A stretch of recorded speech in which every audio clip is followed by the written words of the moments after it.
السلام علیکم ورحمۃ اللہ وبرکاتہ۔ پچھلے ویڈیو میں ہم نے دیکھا تھا مال و دولت میں بھلے بنو ہاشم باقی قبیلوں سے کم تھے، پر مذہبی خدمات دینے اور کعبہ کے متولی ہونے کی وجہ سے ان کی بڑی عزت تھی، اور اس عزت میں چار چاند لگانے دو جہاں کے ایک روشن ستارے کی آمد ہوئی صلی اللہ علیہ وسلم۔ کعبے کے رب نے اس مہان ہستی صلی اللہ علیہ وسلم کے ویلکم کے لیے ابابیل کا ایک عظیم معجزہ پورے مکہ والوں کو دکھایا، اور اسی سال 570 میں پیر کے روز 12 ربیع الاول میں بنو ہاشم کے سردار عبد المطلب کے خاندان میں ایک خاص بچے نے جنم لیا صلی اللہ علیہ وسلم۔ ہاتھی کے معجزہ کے علاوہ پیدائش سے جڑی اور بھی کئی غیر معمولی نشانیاں مکہ والوں نے دیکھی اور سنی۔ کہا جاتا ہے کہ کعبے کی ساری مورتیاں گر گئی، سپر پاور کسرا کے محلات ہل گئے، سوا نامی جھیل سوکھ گئی، کسرا کے 100 سال سے جل رہی شر کی آگ بجھ گئی، شہنشاہ خسرو کا تخت بھی لرز اٹھا۔ پیدائش سے 6 ماہ پہلے ہی والد محترم عبداللہ گزر گئے تھے۔ عبداللہ مکہ میں خود ایک نیک مشہور اور لاڈلی ہستی تھی۔ یہ قریش کے سردار عبد المطلب کے وہی پیارے بیٹے تھے جن کے لیے 100 اونٹوں کی قربانی دی گئی تھی۔ ماں آمینہ 6 سال کی عمر میں ہی انتقال فرما گئے، پر دادا محترم عبد المطلب نے یتیم ہونے کا احساس کبھی ہونے نہیں دیا۔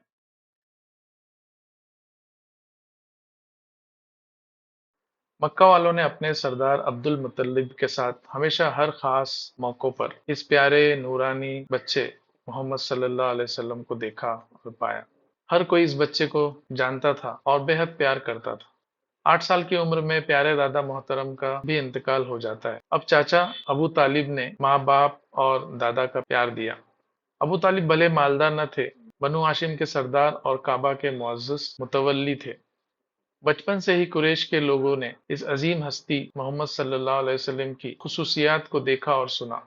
دائی حلیمہ کی اونٹنی بیمار سے طاقتور ہو گئی، ان کے کمزور بھیڑ بکری صحت مند ہو کر بھرپور دودھ دینے لگے۔ دھوپ میں بادل اس پیارے بچے صلی اللہ علیہ وسلم پر سایہ کرتا تھا۔ جس بھی جگہ جاتے وہاں برکتیں ہی برکتیں نازل ہو جاتی۔ 4 سال کی عمر میں دو فرشتے آتے ہیں، آپ صلی اللہ علیہ وسلم کا سینہ کھولتے ہیں اور دل کو زمزم سے پاک کرتے ہیں۔ اور بھی ایسی کئی غیر معمولی چیزیں ہوئی جو مکہ والوں نے دیکھی اور سنی، اور ان کے دل میں پیارے بچے محمد صلی اللہ علیہ وسلم کی خصوصیت اور محبت گھر کر گئی۔ مکہ والوں نے اس بچے یعنی محمد صلی اللہ علیہ وسلم کو اپنے سامنے جوان ہوتے دیکھا۔ سب اس نوجوان کو بڑی عزت اور محبت کی نظر سے دیکھتے تھے۔ جس معاشرے میں دین کے نام پر شدید بت پرستی اور بدعتی رسم و رواج عام تھی، وہیں یہ نوجوان صلی اللہ علیہ وسلم اپنے دین حنیف کے لیے مشہور اور نمایاں تھے۔ جب سماجی برائی جیسے جوا، شراب، زنا اور بدترین اخلاقی زوال عام تھا، وہیں یہ نوجوان ان برائیوں سے دور اپنی اخلاقی معیار، پاک دامنی، حیا اور شرافت کی بہترین مثال تھے۔ جہاں مالدار اور طاقتور غریبوں، مسافروں اور کمزوروں پر ظلم ستم اور ناانصافی کرنا عام سمجھتے تھے، وہی یہ نوجوان محمد صلی اللہ علیہ وسلم غریبوں اور ضرورت مندوں کی مدد کے لیے ہمیشہ آگے رہتے۔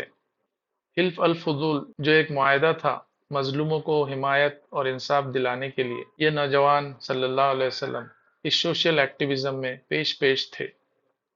جس دور میں معاملات اور تجارت میں دھوکہ، فریب، بے ایمانی اور جھوٹ عام تھا، وہیں یہ اپنی محنت، ہنر، سچائی اور امانت داری سے لوگوں کے کاروبار کو سنبھالتے تھے۔ ملازمت بھلے وہ چرواہا کی ہو یا کاروبار، تجارت اور ایک تاجر کا رول ہو، ہر ایک میں انہوں نے اچھے نتیجے دیے۔ خدیجہ بنت خویلد رضی اللہ تعالیٰ عنہ پورے مکہ میں ایک نیک، عزت دار اور مالدار بیوہ عورت تھی۔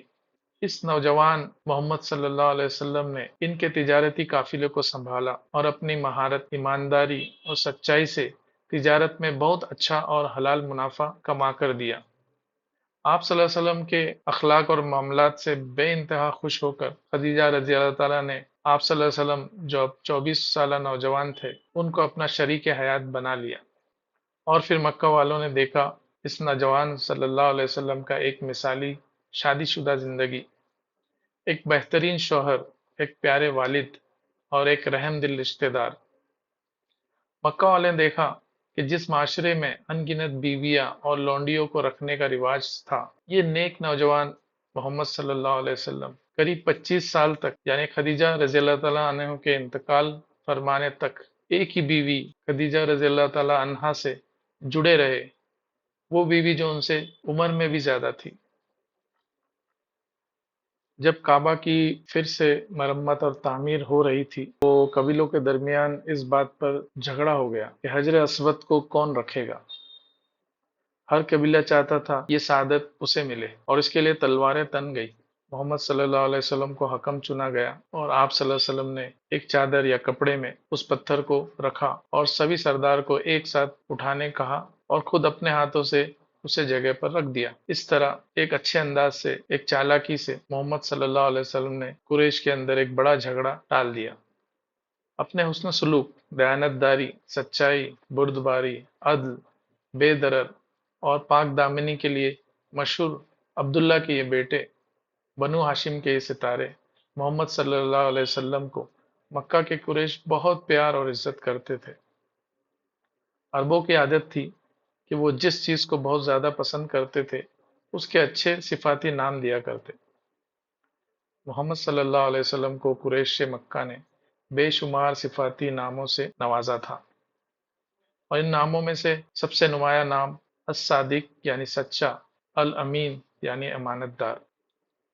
قریش نے اپنے اس لاڈلے محمد صلی اللہ علیہ وسلم کو 40 سال کی عمر کے آتے اپنے ماحول کی بگاڑ پر بہت فکر مند پایا۔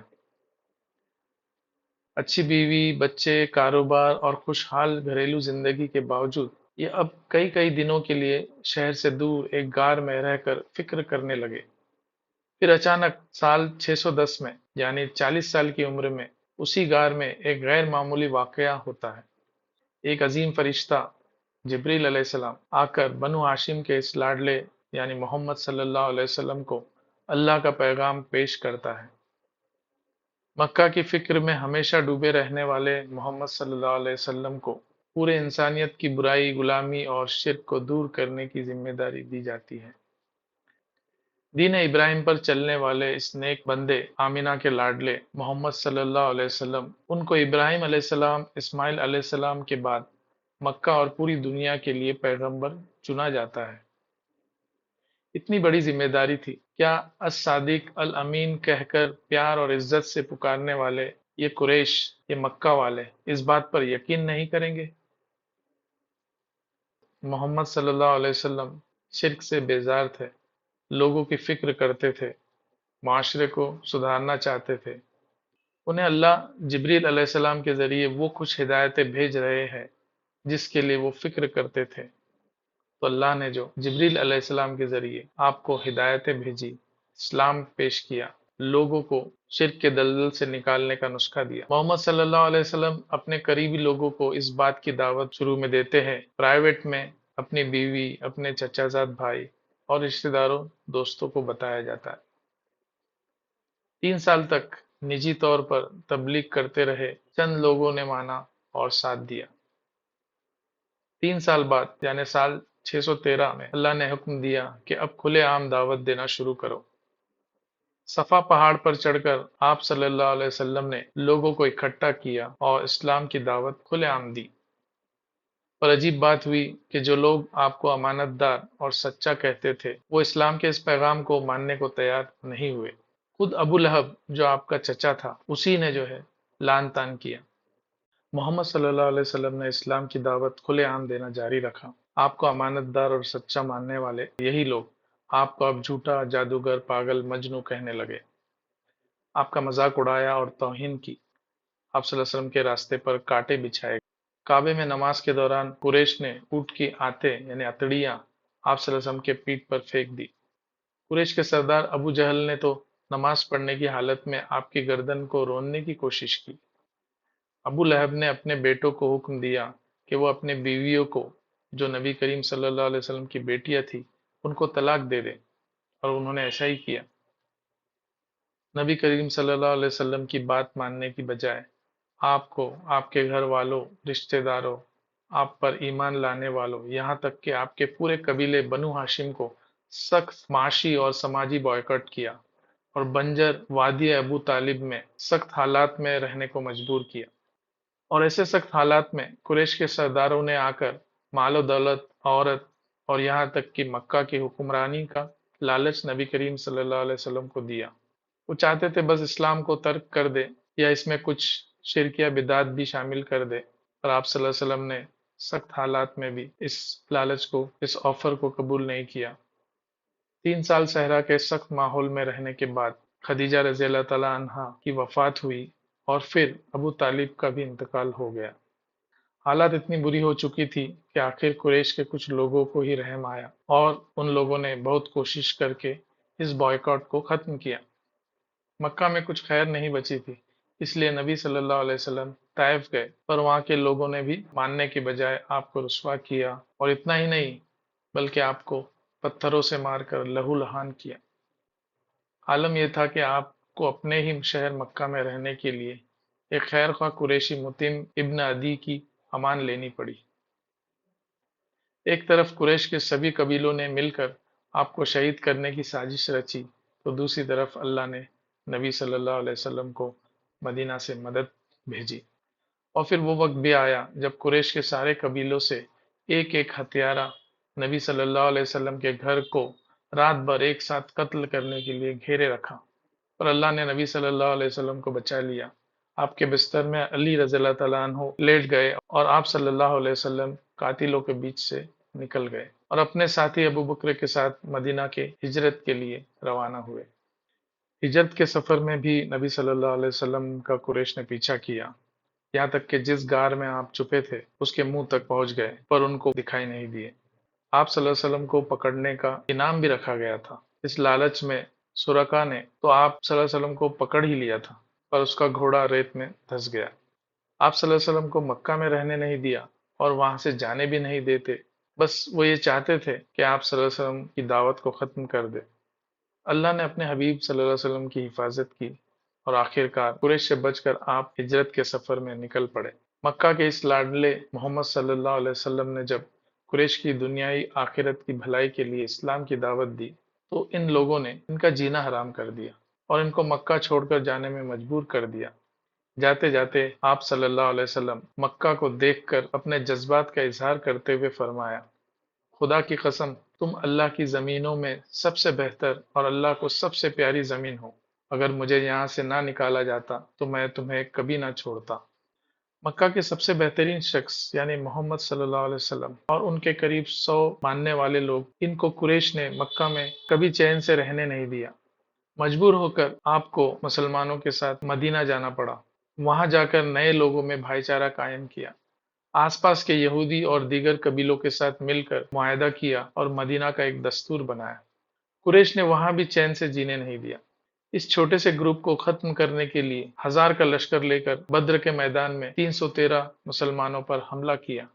مکہ کا امین و صادق محمد صلی اللہ علیہ وسلم ایک اچھے انسان کے ساتھ ایک لیڈر اور سپہ سالار کا بھی ٹیلنٹ دکھایا اور قریش کو ہار کا سامنا کرنا پڑا۔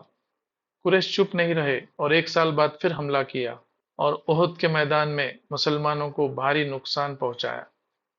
نبی کے 70 ساتھی کو شہید کیا، جس میں ان کے پیارے چچا حمزہ رضی اللہ تعالیٰ عنہ بھی تھے۔ اتنے سخت دل ہوئے قریش کہ نبی کے چچا کو کاٹ کر کلیجہ چبا کر کھایا۔ اس دوران 2 بار نبی صلی اللہ علیہ وسلم کی جان لینے کی بھی کوشش کی گئی۔ قریش یہی نہیں رکے بلکہ 2 سال تک پورے عرب میں نبی کے خلاف قبیلوں کو جمع کیا۔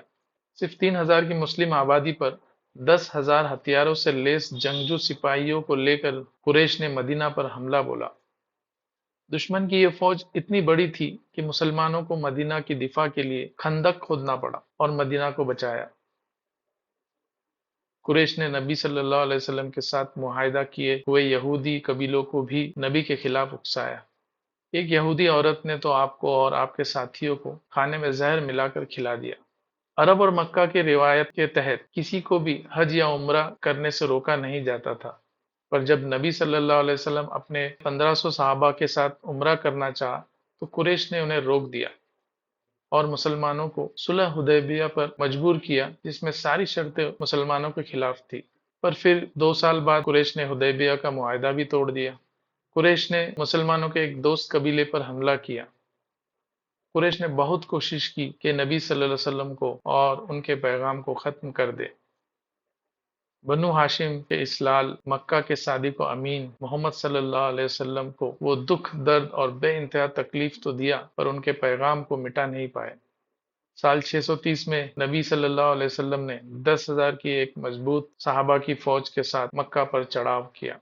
قریش کی ہمت نہیں ہوئی مسلمانوں سے لڑنے کی اور مکہ بنا کوئی خون خرابے کے فتح کر لیا گیا۔